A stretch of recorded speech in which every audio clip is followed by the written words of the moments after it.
Si les grandes puissances comprennent l'importance de la stratégie, de l'anticipation, de la défense de leurs intérêts, alors pourquoi nous, à notre échelle, on reste toujours dans les émotions?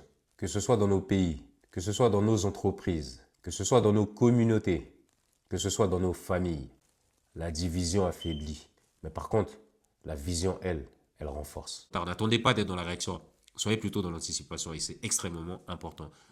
Bonjour et bienvenue sur LTLT Business. Vous êtes actuellement avec Abraham et sur cette chaîne, on parle d'investissement, on parle de business, on parle de tout ce qui peut nous faire grandir. On partage notamment également notre expérience. Et pour ceux qui ne sont pas encore abonnés, je vous invite donc à vous abonner dès maintenant, à lever le petit pouce pour cette vidéo et bien évidemment à partager donc celle-ci afin que nous soyons encore plus nombreux de telle sorte à soutenir également la chaîne. Alors une fois que ça c'est fait, on va attaquer tout simplement le sujet du jour. Mais avant ça, je vous invite également donc à jeter un petit coup d'œil vraiment dans tout ce qu'on a pu faire comme vidéo.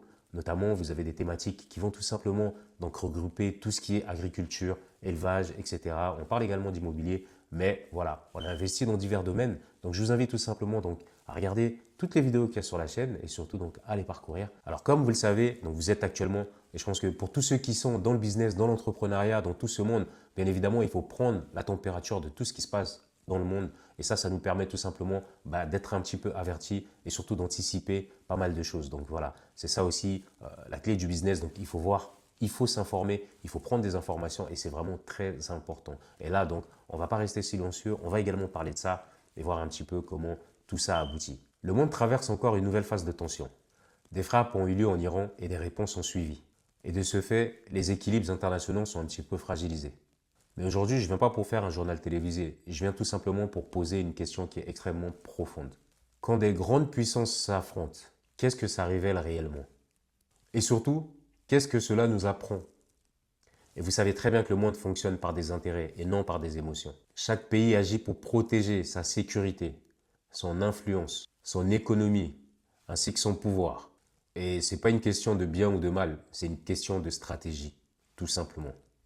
Et ce qu'il faut savoir, c'est que ceux qui ne protègent pas leurs intérêts finissent par subir celles des autres.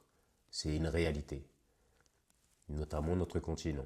Un conflit n'est jamais seulement militaire. Il impacte l'économie, il impacte les populations, l'économie mondiale, le prix de l'énergie, la stabilité régionale, la peur collective. Les marchés tremblent quand c'est comme ça. Et vous le savez, les investisseurs hésitent. Et bien évidemment, ce qui est normal, les familles s'inquiètent. Et pendant que les puissances prennent des décisions, et ce sont les peuples qui en paient le prix, quelle est la leçon à en tirer justement? Si les grandes puissances comprennent l'importance de la stratégie, de l'anticipation, de la défense de leurs intérêts, alors pourquoi nous, à notre échelle, on reste toujours dans les émotions? Que ce soit dans nos pays, que ce soit dans nos entreprises, que ce soit dans nos communautés, que ce soit dans nos familles, la division affaiblit. Mais par contre, la vision, elle renforce. Est-ce qu'on peut parler de paix ou de puissance à ce moment-là? Alors, paix ou puissance? La paix ne signifie en aucun cas la faiblesse, et vous le savez très bien. Et quelque part, la paix, c'est une stratégie aussi. Parce que les nations fortes, elles savent quand frapper, mais surtout quand négocier.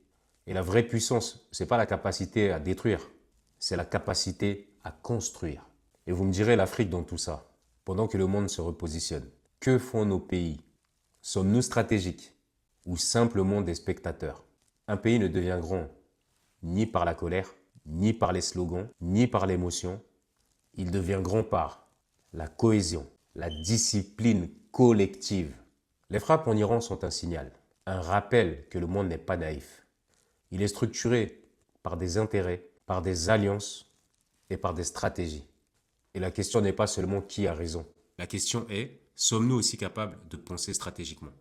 Savons-nous protéger nos intérêts? Savons-nous nous unir quand c'est nécessaire? Parce que dans ce monde, celui qui ne construit pas sa stabilité subira toujours celle des autres. Alors ça, c'est une question que je vais poser justement, que je vais épingler dans les commentaires. Dites-moi selon vous, le monde se dirige-t-il vers plus de conflits ou vers une nouvelle forme d'équilibre stratégique? Je vous lis dans les commentaires. Tout ceci pour vous dire que lorsqu'on est entrepreneur, lorsqu'on est dans le business, lorsqu'on est dans les affaires, donc il faut prendre le temps justement de se renseigner, de s'informer. C'est extrêmement important. Parce que là, tout simplement, beaucoup de choses vont en dépendre. Votre marché va en dépendre. Votre manière de communiquer va en dépendre. Votre manière de vendre va en dépendre.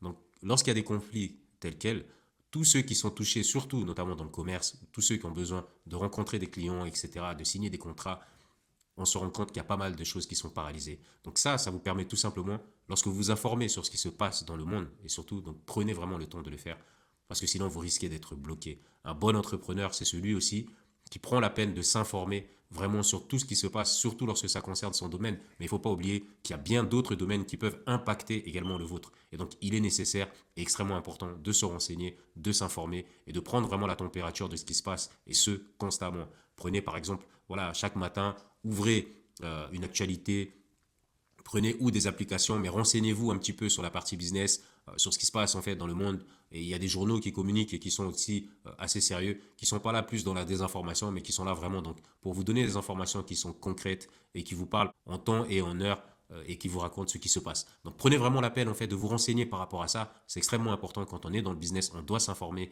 et donc on doit pouvoir anticiper de cette manière. Voilà tout simplement ce que je voulais vous dire donc pour cette vidéo. En tout cas, prenez la peine, vraiment, je le répète et je le répéterai jamais assez. Un bon entrepreneur, c'est celui qui s'informe constamment. Un bon entrepreneur, c'est celui qui prend vraiment la peine de faire des mises à jour sur ce qu'il est en train de faire, etc., de s'adapter. Un bon entrepreneur, c'est vraiment celui qui est à la source aussi de l'information. Et donc, à ce titre-là, prenez le temps vraiment de faire ce qu'il faut. C'est vraiment nécessaire et c'est extrêmement important. Pour ceux qui n'avaient peut-être pas l'habitude de le faire, eh ben, mettez-vous-y. Lancez-vous justement dans ça. Ou alors, si vous êtes pas trop, voilà, il y a ceux qui peuvent prendre, qui aiment encore lire dans les classiques, achetez-vous un journal et puis voilà, prenez la peine, le temps de vous renseigner sur ça, tout simplement. Donc c'est vraiment un conseil qui est gratuit que je vous donne là, mais c'est un conseil qui va vous éviter pas mal de choses, qui va vous éviter certaines faillites parfois ou de mettre à mal votre entreprise parce que justement vous n'avez pas pris la peine de vous informer et vous n'avez pas eu le temps d'anticiper. Voilà, vous n'avez pas eu le temps justement de faire ce qu'il faut. Alors, quand on est dans la réaction, généralement c'est trop tard. Beaucoup vont subir tout simplement toutes ces informations qui vont se présenter à eux parce qu'ils n'ont pas pris la peine en fait d'essayer de réagir à temps. La réaction en fait, pour moi la réaction c'est vraiment c'est quelque chose en fait que vous pouvez mettre en place vraiment dans les derniers moments. Mais vous savez, quand on bâtit justement son projet, je pense qu'on prend la peine vraiment de calculer tout ce qui peut entourer ce business-là afin de tout simplement vous permettre d'anticiper en fait énormément de points. Et ces points vont vous faire gagner du temps, vont vous faire donc gagner de l'argent, vont vous faire gagner des clients. Et c'est comme ça que vous allez pouvoir donc réagir extrêmement rapidement. Voilà. Moi, je préfère plus être dans l'anticipation que dans la réaction. Pour moi, quand on arrive sur la réaction, quand on rencontre des difficultés, c'est que quelque part, voilà, c'est trop tard. Bien que nécessaire, hein, je ne dis pas que la réaction, non, non, non, au contraire, on doit pouvoir réagir, on doit pouvoir réagir extrêmement rapidement, prendre des décisions. Donc tout ça, ça s'apprend, ça se, voilà. Quand on n'est pas plutôt quand on n'est pas plutôt assez réactif, à ce moment-là, on peut quand même donc s'entraîner à l'être. Et ça, il y a des mises en situation, il y a des choses qui existent pour justement développer et pousser un peu plus nos facultés afin de nous permettre d'être plus dans la réaction. Voilà, de réagir plutôt beaucoup plus rapidement. Voilà, donc être dans la réaction, notez-le. Être dans la réaction, c'est souvent quand c'est trop tard. N'attendez pas d'être dans la réaction.